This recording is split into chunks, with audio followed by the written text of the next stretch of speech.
இருந்தாலும் பரவாயில்ல, தயங்காம சொல்லு. அது வந்து வந்து நான் கன்சீவாக இருக்கேன். அடிப்பாவி, இது எப்ப நடந்தது? சந்தோஷமான விஷயம் தானே. இதுக்கு இப்படி வெஞ்சிட்டு இருப்பியா? ஆ? உங்களை நான் என்ன பண்ணுவேன்னு எனக்கு தெரியாது. எப்போ நடந்துதா? சும்மா இருங்கன்னு சொன்னால் இருக்கிறது கிடையாது. இப்போ நான் அனிதா மூஞ்சில எப்படி முழிப்பேன்? அவகிட்ட எப்படி சொல்றதுன்னே எனக்கு தெரியல.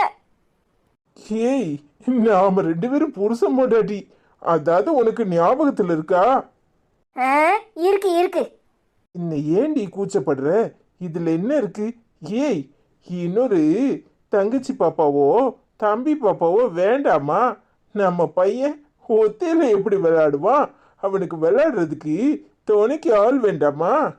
ஆ, அதான் அருண் இருக்கான்ல, பின்ன என்ன? ஏய், 2 பேரையும் சேர்த்து தான் சொல்றேன். அருணுக்கு அஸ்வினும் அஸ்வினுக்கு அருணும் இருந்தா போதுமா? வீடு பூரா பிள்ளைங்களா இருந்தாதான் நல்லா ஜாலியா சந்தோஷமா இருக்கும். ஓ, மூத்த மருமவா மாசமா இருக்கலாம். கேள்விப்பட்டியா? அண்ணன் பேசிக்கிட்டு இருந்ததை கேட்டியாமா?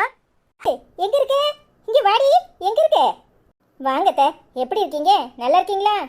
எனக்கு என்ன, நல்லா இருக்கேன். ஐஸ்வர்யா உண்டா இருக்கான்னு கேள்விப்பட்டேன். அதான் சரி பலகாரம் செஞ்சு கொடுத்துட்டு போலான்னு வந்தேன். எங்க ஆளையே காணும்? என்ன முழிக்கிற? ஒரு வீட்டில் தானே இருக்கியே, தெரியாமலா இருக்க? இல்லத்த, அவ இப்பதான் செக்அப் பண்ணியிருப்பாளா இருக்கும். ஒன்றும் சொல்லல. நான் எங்க அம்மா வீட்டுக்கு போயிருந்தேன், இன்னைக்கு தான் வந்தேன்.